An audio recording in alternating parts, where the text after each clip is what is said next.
అనంత కళ్యాణ గుణ సంపన్నుడైన పరమధార్మికుడైన నిష్ఠుడైన నా భర్త యొక్క చరిత్రలో ఒక్క లవలేశం కూడా అధర్మాన్ని నేను చూడలేను, చెప్పలేను. పరమాణు మాత్రమైన అధర్మం కూడా నా నాథుని దగ్గర లేదు. ఆయన పరమధీరుడు, గంభీరుడు. ఇది ద్రౌపది యొక్క శుద్ధ పతివ్రతా ధర్మం. సంకటం వచ్చినప్పుడు తెలుస్తుంది అసలు వ్యవహారం ఏమిటో. సుఖంగా ఉంటే మా వారు పంతులు గారు మాస్టారు మంచి ఆట్ ఊట్ అంటానికి బాగా ఉంటుంది. గడనుడిగిన మగని చూచిన అంటాడు సుమతి శతకంలో. వీడి తల్ల కింద అయినప్పుడు అప్పుడు తెలుస్తుంది అయ్యగారి మీద అమ్మగారికి ఉన్న లక్ష్యం ఎంతో. ఇది సంకటం, పరీక్షా సమయం. నానాథుడు పరమధర్మమూర్తి. ఈ పవిత్రమైన ధర్మం ఇది. ఈ ధర్మము చేత ఆమెకు వస్త్రాలు వచ్చినాయి. సిచ్యుయేషన్ కనిపెట్టారు. భగవంతుడిచ్చాడు ఆయన కొబ్బరికాయలు కొడితే ఇవ్వడు. రికార్డు చూసుకోరా అంటాడు. ఇన్నాళ్ళు నిన్ను సేవిస్తున్నా ఏం చేయలేదేమంటే నీకు ఇంకా ప్రారంధం పక్వం కాలేదురా అంటాడు. దీన్ని ఆయన అతిక్రమించడు, దాంట్లో ఇంటర్ఫియర్ కాడు. చూడండి, సర్వజ్ఞుడు, సర్వసమర్థుడు, ఘటనా సమర్థుడు, సర్వేశ్వరుడైన శ్రీకృష్ణస్వామి మేనల్లుడు చస్తే ఒక్క చెల్లెలు, మహాప్రియమైన చెల్లెలు, సొంత చెల్లెలు సుభద్ర కొడుకు అభిమన్యుడు. వాడు చస్తే ఏడవద్దన్నాడు కానీ వాణ్ణి బతికిస్తానల్లే. చూడండి, గురువుగారి కుమారుడు మరణిస్తే వాణ్ణి ఎక్కడో లోకాంతరంలో ఉంటే పట్టుకొచ్చాడు. వీణ్ణి బతికిస్తానల్లే. నాకు నీకు పుత్రకుండు, నాకు మేనల్లుండు, శోకమొక్క రూపసూ ఇరువురకు, ఏడ్వలేకపోతినే ఏను నీవలే, ధైర్యశాలికి ఇది తగదు తగదు. తిరుపతి వారి పద్యం. నేను కూడా ఏడవచ్చుగా, మేనమా నాకు బాధ్యత ఉందిరా, మరి నీలాగా నేను ఏడుస్తున్నానా? ధైర్యశాలికి ఇది తగదు అన్నాడు కానీ వాడిని బతికించడానికి ప్రయత్నించలే. ఆయన తలుచుకుంటే బతికించలేడండి అంటారు. అట్లా తలుచుకోవటాలు ఉండవు. అంశావతరణంలో దేవతలందరూ కిందికి దిగేటప్పుడు చంద్రుడి దగ్గరికి వెళ్ళారయ్యా మీ వాటా ఇవ్వమన్నారు. ఈ కురుక్షేత్ర సంగ్రామానికి సహాయం కావాలి. ఆయనకొక్కడే కుమారుడు, చంద్రాంశ సంభూతుడు, వర్చుడనేవాడు, పరమప్రియుడు. వీడిని నేను వదిలిపెట్టి ఉండలేనయ్యా, మరి దేవకార్యం ఇది తప్పదు, అందరూ చెయ్యాలి, తలో చెయ్యి వేస్తే కదా ఈ మహాకార్యం జరిగేది, మరి నేనెట్టా ఊరుకోవటం? ఒక్క షరతు, ఎక్కువగా వీడిని వదిలిపెట్టి ఉండలేరు కనుక 16 రోజుల్లో వీడు మళ్ళీ తిరిగి వస్తాడు మా దగ్గరికి, అట్టా ఒప్పుకుంటే ఇస్తా అన్నాడు. సరే చాలన్నారు వాడు. 16వ రోజు సాయంత్రం వచ్చేస్తాడన్నాడు. అదేమిటండి అన్నారు. వాళ్ళ దేవమానంలో రోజు మనకు సంవత్సరం.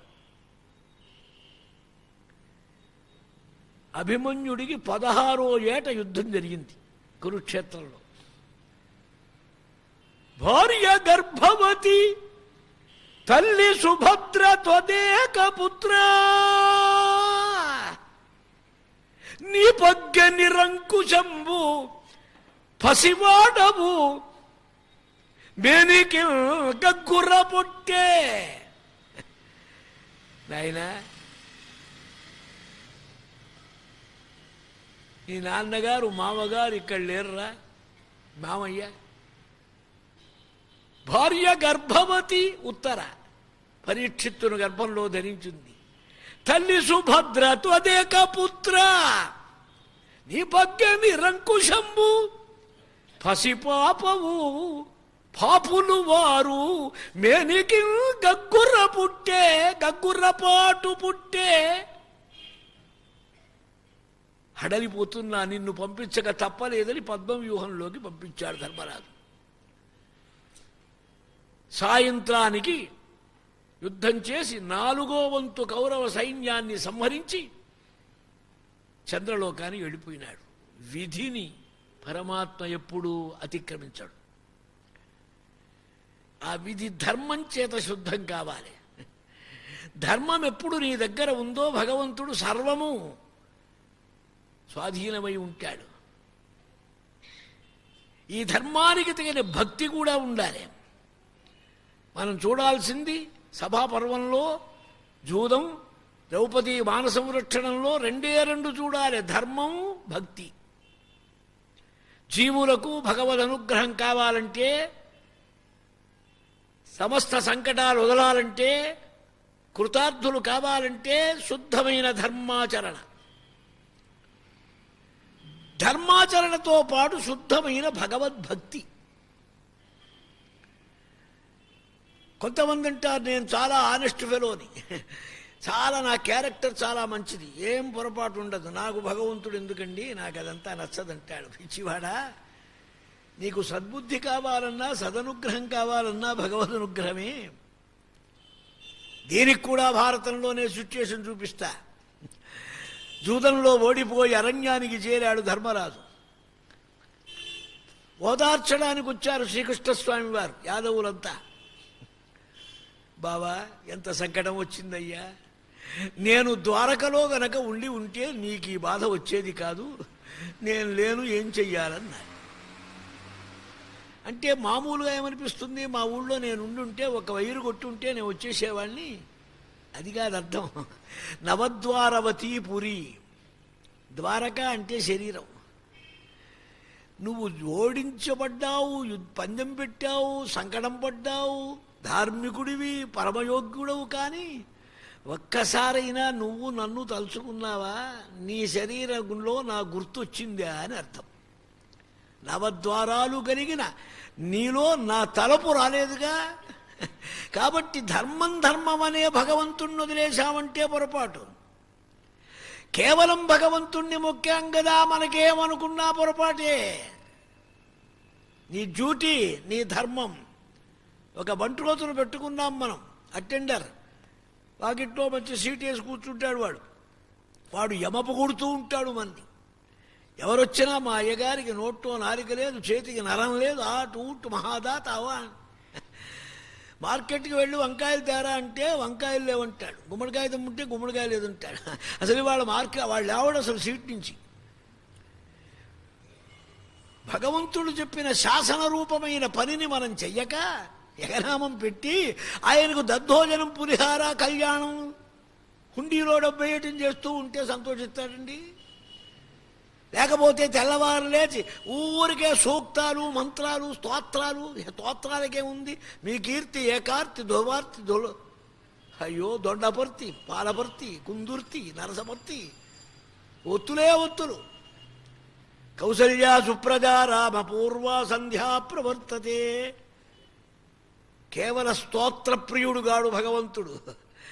ఆయనకు ఆ వీక్నెస్ లేదు. నీ చిట్టాలో ఎంత ధర్మం ఉంటే అంత పరమాత్మ యొక్క అనుగ్రహం సంపూర్ణంగా ఉంటుంది. అందుకని మానవుడు మనకిదే సందేశం. మహాభారతంలో కథగా మీరు చూసుకుంటే ఏం ప్రయోజనం లేదు. కథలో సుధ ఉన్నది, సుధ లాక్కోవాలి. కథలో సుధ లాగితే మీకు వ్యధలన్నీ పోతాయి. ఈ కథలో సుధ ఏమిటి? ధర్మం, భక్తి. ఇవాళ ప్రత్యేక ఘట్టం అది. అనుపమ దైవయోగహతుడయ్యు అవశ్యము ధర్మ సంపదంతనరునగాని ధర్మజుడు ధన్యుడు ధర్మపథంబు తప్పద్రొక్కునే కురు వృద్ధులార.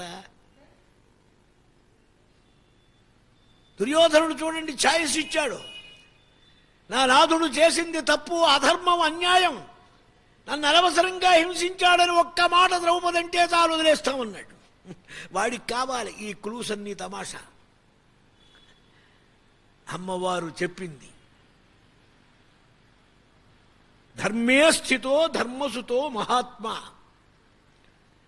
ధర్మస్తు సూక్ష్మ నిపుణ ఉపలక్ష్య. నిన్ను పందెం పెట్టి ఓడించిన భర్త ధర్మం ధర్మం అంటావు, నీ మొహం ధర్మం ఎక్కడిదని.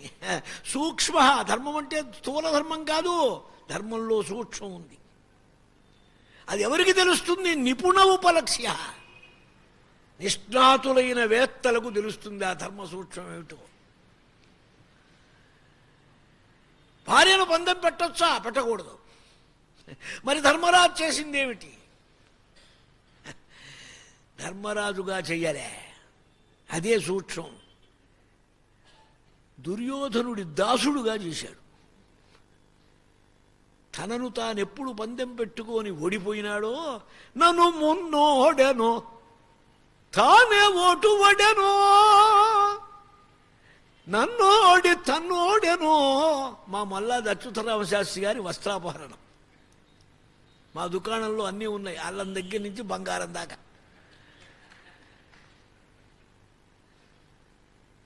నన్నోడి తన్నోడెనో అడిగాడు. ఇది అమ్మవారు అడిగింది. ఒక చిన్న ప్రశ్న, చాలా ధర్మం. ఏమిటి ఇందులో అర్థం? తన్ను ఓడి నన్ను ఓడితే ధర్మరాజు ఓడించినట్టు కాదు.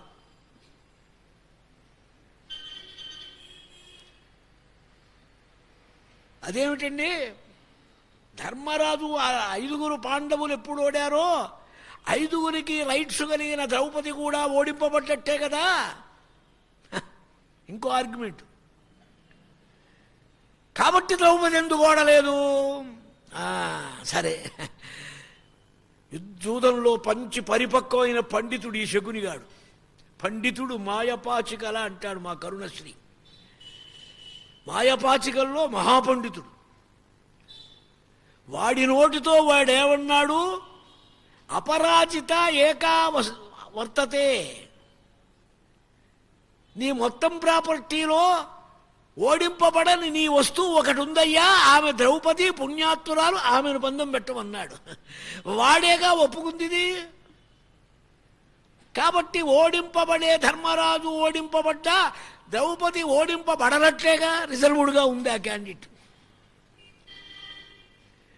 లేక ఆమె ఓడింపబడే ఉంటే ఆమె పందెం వీడెందుకు పెట్టడం? సిద్ధ పిష్టపేషణం. కాబట్టి ద్రౌపది ఓడింపబడలేదు అనే మాట తెలిసింది. ఓడింపబడని ద్రౌపదిని ఓడింపబడ్డ ధర్మరాజు ఎలా పందెం పెడతాడు? రైట్స్ లేవు. మరి ఎటుకు పెట్టాడండి? అన్నీ తెలిసిన పెద్ద మనిషి.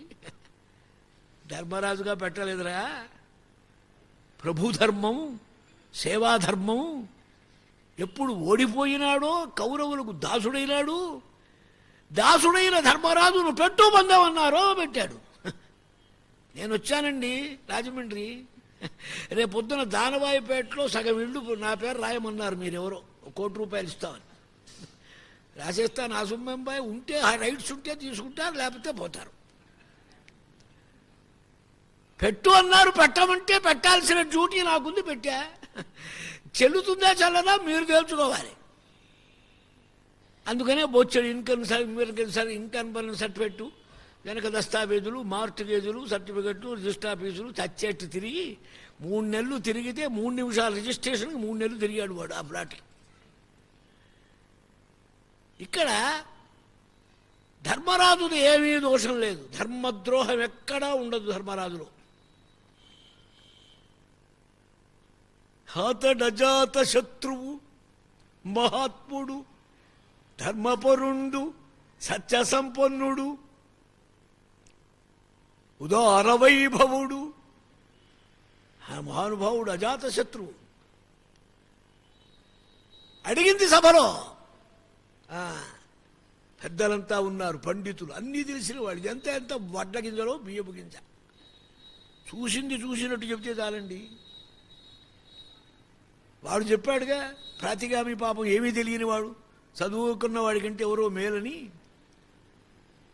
ఏమిరా ధర్మరాజు గారు పందెం పెట్టడానికి ఏం లేకపోయింది అని అడిగింది. చూడండి ఎట్ట జరిగిందో తమాషా.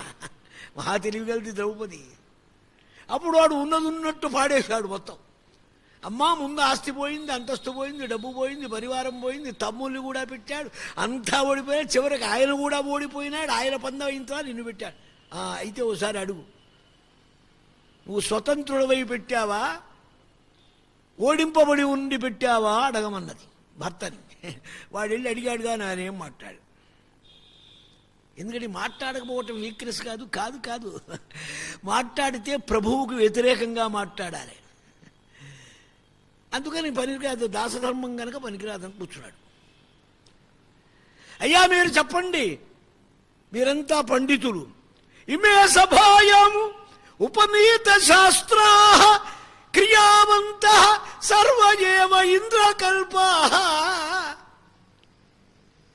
భీష్మ, ద్రోణ, బాహ్లీక, సోమదత్త, భూరిశ్రవ, శల, అబ్బో ఎంతెంత వారు ఉన్నారు. అతిరథులు, మహారథులు, వేత్తలు, విద్వాంసులు.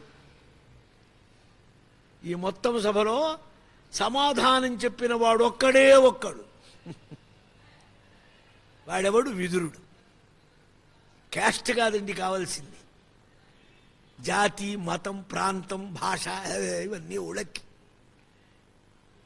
నేచర్. ఒక్కడే ఒక్కడు. దుర్మార్గుడివి, ద్రౌపది ఓడింపబడలేదు, నిశ్చయంగా చెబుతున్నాను. వికర్ణుడు లేచాడు పాపం. వికర్ణుడెవరు? మన తిరుపతి వారు కర్ణుడి కొడుకు అని రాశారు. రాంగ్. ప్రాస కోసం రాశారు నాటకం. కర్ణుడి కొడుకు వికర్ణుడైతే వాడి కొడుకు గోకర్ణం కావద్దు? ఏమండి ఇట్లా ఉంటాయా? మండూకంలో నుంచి పుట్టింది కనుక మండోదరి అని హరికథల్లో చెప్తారు. కప్పలోంచి పుట్టిందని. నాకు చిన్న సందేహం, యనమండ్ర వారు ఉన్నారే, వీళ్ళు మండ్ర కప్పలోంచి పుట్టారా అని. ఇట్లా పిచ్చి అర్థాలు చెబితే ఎలాగండి?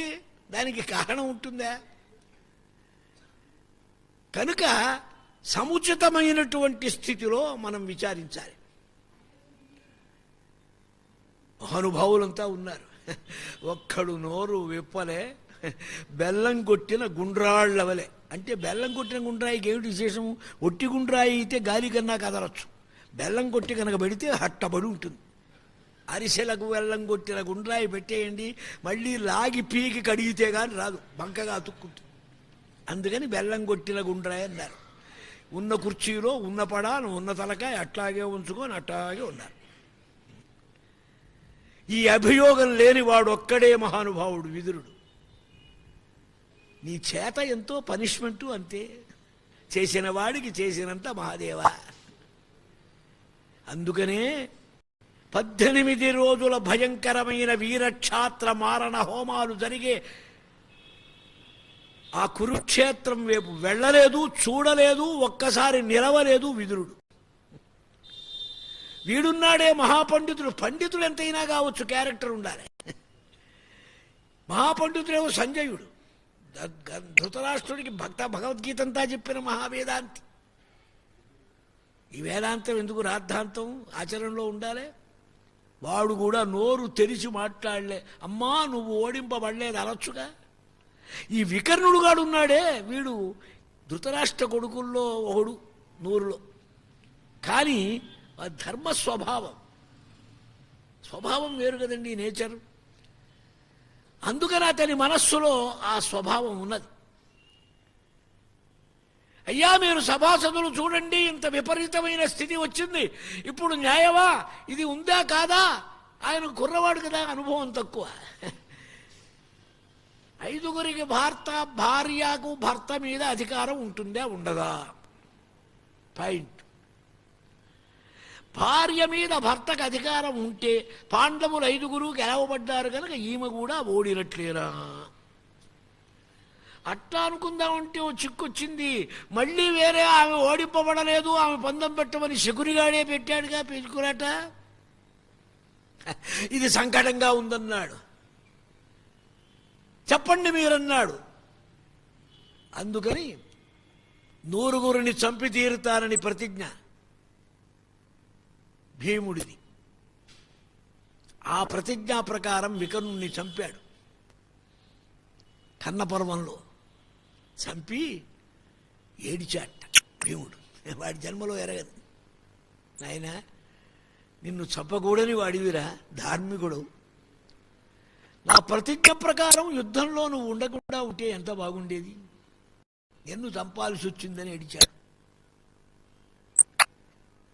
సంజయుడు కూడా ఏం చెప్పలే. అందుకని ఏమైంది వాడికి పనిష్మెంటు? యుద్ధం అంతా 18 రోజులు ఈ రక్త ప్రవాహంలో వాడు తిరగాల్సి వచ్చి, పెద్ద పనిష్మెంట్ కదండి ఇది. రోజు చూడటం, ఈ కథ అంతా గుడ్డే ఆయనకు చెప్పడం, వీడి పోర్ట్ఫోలియోకి.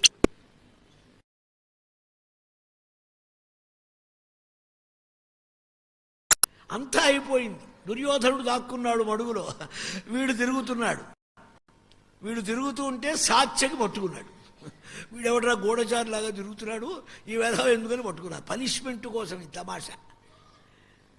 దుష్టజుమ్నుడు వచ్చాడు ఇంతలో. ఎందుకురా పట్టుకున్నావు, వీడి పెద్ద కంచిగరుడు సేవ, కొట్టిపారేమన్నాడు. ఆ కత్తితో ఇట్లా అంటే వాడు తలకాయ పోతుంది. ఏముంది అక్కడ? కత్తెత్తాడు. ఇంతలో వ్యాసుల వారు వచ్చారు. నాయన వీడికి వరం ఇచ్చారా, వీడు బతికుండారా, వాడికి చెప్పాల కథ, తీసుకెళ్ళి వీడి జోలికి రావద్దన్నారు. ఎందుకని? వాడి పనిష్మెంట్ కొంచెం ఘోరమైన పనిష్మెంట్ పొందారు. పనిష్మెంట్ దగ్గర ఉండి చేయించాడండి పరమాత్మ. ఎక్కడ ధర్మం ఉంటే అజాతు కామాన్ నభయాన్న లోభాత్ ధర్మం జహ్యా జీవితస్యాపి హేతో. ధర్మద్రోహం ఎప్పుడూ జరగకూడదు. నీకు ప్రాణావసాన స్థితి వచ్చిన ధర్మద్రోహం జరిగిందో భగవంతుడు తప్పకుండా శిక్షిస్తాడు. ధర్మానికి రక్షకుడు ఆయన. ధర్మ సంస్థాపనార్థాయ సంభవామి యుగే యుగే. ధర్మ సంస్థాపనే పరమాత్మ యొక్క స్వభావం. ధర్మాన్ని అతిక్రమించారు, వాళ్ళను ఉపేక్షించరు. అందుకే మీ తాత పడాలంటే మీరే వెళ్ళి కోరండి అని పాండవులకు ఉపాయం చెప్పి భీష్ముడి దగ్గరికి తీసుకెళ్ళారు. మీ తాత చెప్పేస్తాడు ఎట్లా పడతాడో, ఆ నూనె చూస్తే కరిగిపోతాడు నాయన, బావా ధర్మరాజా వెళ్ళమన్నారు. ఆయన వచ్చారు వెంట.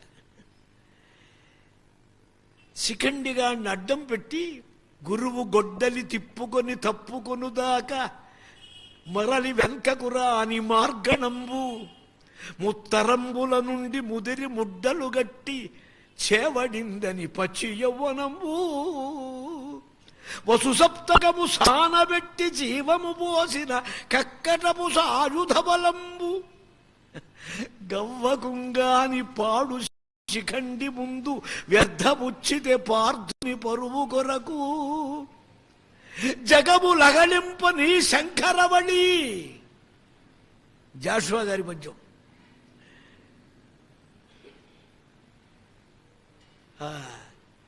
కావాలని పడిపోయినాడు భీష్ముడు, కావాలని ఆహుతైనాడు ద్రోణుడు, సర్వజ్ఞులు గనక. ద్రోణుణ్ణి పక్కన ఉంచి అనృతములాడగూడదనునంత వివేకముగా లేక కాదు నీ అనుజుల బ్రోవ నుంచి సులువైన ఉపాయము చేసినాడా. పెద్దింటి సూర్యనారాయణ దీక్షితులు గారి పద్యం. సతిశన్ భీమ గద ప్రకారమున తిరుపతి వారి పద్యం. ఎన్ని పద్యాలండి! కవులు ఆడుకున్నారు, నాట్యం చేశారు, తమ కళాలలో అమృతస్రావం చేశారు, మహాభారత సుధలు చిందించారు అందాలు చిందేటట్టుగా. అందుకే తింటే గారే వింటే భారతం. అది కూడా ఆంధ్రుల సొమ్మండి. అరవాళ్ళ దగ్గరికి వెళితే వడ అంట. వడేమిటి నీ బొంద, ఎండాకాలంలో వడగొట్టినట్టు. వడేమిటండి? దడముట్టేటట్టు. గుండె దడగల్పించే వడ పేరు కంటే సున్నితమైన నిగారింపుల సొంపులు నింపే గారె ఎలా ఉంది చూడండి. నిగారింపుగా లేదు, గారె రేటప్పటికే. ఎంత అందం, ఎంత రుచి! అది భారతం రుచి. ఆ భారతం పట్టుకున్న వాళ్ళు వీళ్ళే. నేను మెడ్రాసులో భారతం చెప్తూ ఉంటే భయపడేవాళ్ళు అరవాళ్ళు రావటానికి. బృందావనం ఉంది కానీ భారతం వింటే ఏమిటో అని. తెలుగువాడికి లెక్కలేదు భారతం అంటే. ఉద్యోగ విజయాలు నాటకం అంటే పరిగెత్తాడు, గేటు దూకి ఓడొక్కుతాడు, టిక్కెట్ లేకుండా ఓడెళ్తాడు. గేట్ వదిలిన తర్వాత ఒకడు వెళ్తాడు. నేను చిన్నప్పుడు ఎన్నోసార్లు గేట్లు వదిలితే వెళ్ళా. నా సంగతే చెప్తా, ఇళ్ళ సంగతి ఎందుకు. అది భారతంలో టెంపో, అదొక రుచి. అది మన ఆంధ్ర కవులు సున్నితంగా ఎంత చక్కగా చేశారు. ఇప్పుడు తటస్థమైన పృథివీంద్ర మహాప్రళయంబు పట్ల భూమిపతియు తమ్ముడు శకుని మిత్రుడు నల్వురు వీరు కారకులు. నీవే కారణమింతకు.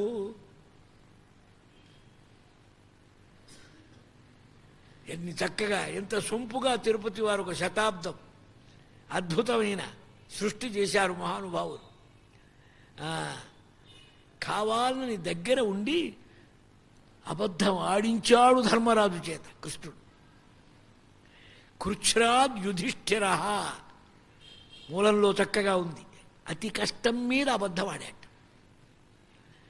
అబద్ధాల్లాంటి అబద్ధం ఆడాడు. అందుట్లో కొంచెం అశ్వత్థామ హత కుంజర.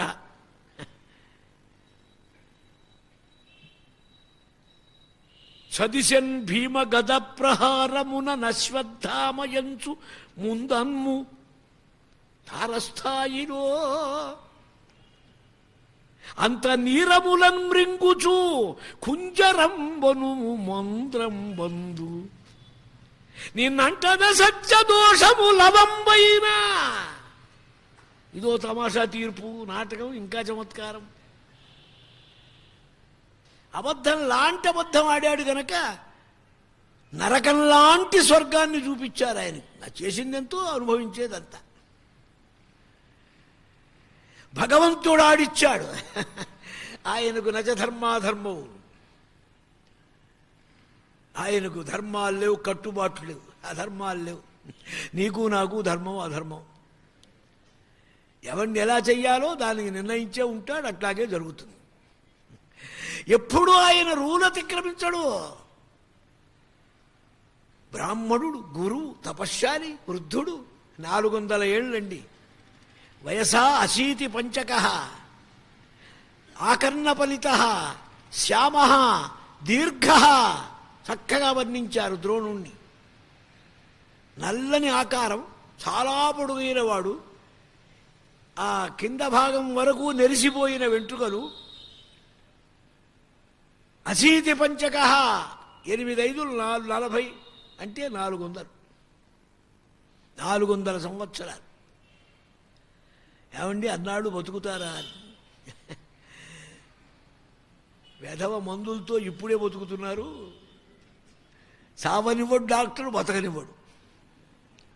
బతుకుదావా కమ్మగా ఆవకాయ తిందామని చిచ్చి గ్యాస్ట్రిక్ ట్రబుల్ మీరు ముట్టుకోకూడదు అంటాడు. షుగర్ ఉంది, పంచదార వద్దంటాడు. బీపీ ఉంది, ఉప్పు వద్దంటాడు. దుంపలు అరగవంటాడు. డయాబెటిక్ మీరు అసలు పనికిరాదు.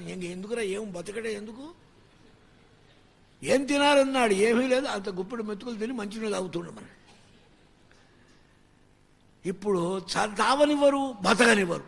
బతుకుదామంటే తిని ఉండాలి, తిరగాలి, లేదు. అలా కాదండి. యమధర్మరాజుకు ఒక పోర్ట్ఫోలియో వచ్చింది, ఎక్స్ట్రాగా డిప్యూటేషన్. దేవతలంతా కలిసి ఒక పెద్ద సత్రయాగం చేశారు గంగా తీరంలో. ఆ సత్రయాగంలో పోర్ట్ఫోలియో ఏమొచ్చింది, పశు విశేషణం అనేది యమధర్మరాజు గారికి ఇచ్చారు. మీరు కూర్చోవాలా, నిష్ఠలో మీరు దీక్షితులు కావాలి, చేసేశారు. ఈ విశేషణం కొన్ని ఏళ్ళు పట్టింది. ఆ టైములో ఏది ఇష్టం వచ్చినట్టు పెరిగారటండి. ఎందుకని, నరకలోకంలో ఆఫీసు కట్టేశారు, తాళం వేశారు. వసూళ్ళు జమాబందీలు లేవు. ఎందుకని ఎస్టాబ్లిష్మెంట్ అంతా భూలోకంలోకి దిగింది. యాగంలో ఉన్నారు. ఏవేవో చిన్న పనులు, సమారాధనకో, కూరలు తరగటమో, పొయ్యి రాజేయటమో ఏదో. ఇది చూసేటప్పటికే దేవతల ఒళ్ళు మండింది. వాళ్ళకు కూడా ఉందండి కొంచెం గ్రడ్జెస్. బ్రహ్మగారి దగ్గరికి వెళ్ళి అడిగారు, ఏమయ్యా, దేవతలు చావటం లేదు, మనుషులు చావటం లేదు, మా గొప్పతనం ఏమిటన్నాడు. వీడి గొప్పతనం కోసం వాడు చావటండి. చూడండి. లేదురా నాయన, యమధర్మరాజు వేరే ఎంగేజ్మెంట్లో ఉన్నాడు, అది అయిపోయిందంటే 18 రోజుల్లో కృష్ణార్పణం మొత్తం తుపాగా వెళ్ళిపోతుందన్నాడు. అదే 18 రోజుల భారతం. అందుకని నిలిచారు. అటువంటి ద్రోణుణ్ణి దగ్గర ఉండి చంపించాడు. ఎందుకని? నన్నోడి మున్నోడెనో ఒక్క మాట చెప్పొచ్చుగా, చెప్పలే. అవండి అంత ధర్మజ్ఞుడు, అంత భీష్ముడు, అంత గొప్పవాడు. ఆయన చెప్పలేదంటే ఏమిటి చెప్పండి అన్నాడు. అదే గొప్పతనం. ఆయన చెప్పలేదంటే అర్థం ఏమిటి? ధర్మం కాదని తెలియదా? తెలుసు. తెలిసేందుకు చేశాడు. ఆయనకు చిక్కొచ్చింది. క్షత్రియుడు మంచాన పడి మరణం పొందటం హీనం. యుద్ధంలో వీరస్వర్గం పొందాలి. భీష్ముడితో ఎదిరించి యుద్ధం చేసే మొనగాడెవడున్నాడు? వెతక్క ఒక్కడే ఉన్నాడు, అర్జునుడు. వాడు నా మీద బాణాలు వేయడుగా. వాడు నా మీద బాణాలు వేయాలంటే నేను కౌరవపక్షంలో ఉండి కురుక్షేత్రం కనుక నడిస్తే అప్పుడు వాడు శత్రుపక్షంలో ఉండి తప్పకుండా కొట్టి తీరుతాడు. ఈ వంకతో మంచాన పడకుండా శరీరం వీరక్షాత్ర మరణం అంపశయ్యతో పొందవచ్చు. ఇంత లాంగ్ మేటర్ అయింది పాపం భీష్ముడి యొక్క ఆలోచన. అందుకని కావాలని ద్రౌపది అడిగితే మాట చెప్పడం చాలమ్మా, నేను చెప్పగలవాడినే కానీ కొంచెం చెప్పడం అట్టా ఉందన్నాడు. అట్టా ఏమిటన్నాడు? ఆయన లేనిపోయిన డౌట్స్ కూడా తెచ్చిపెట్టాడు.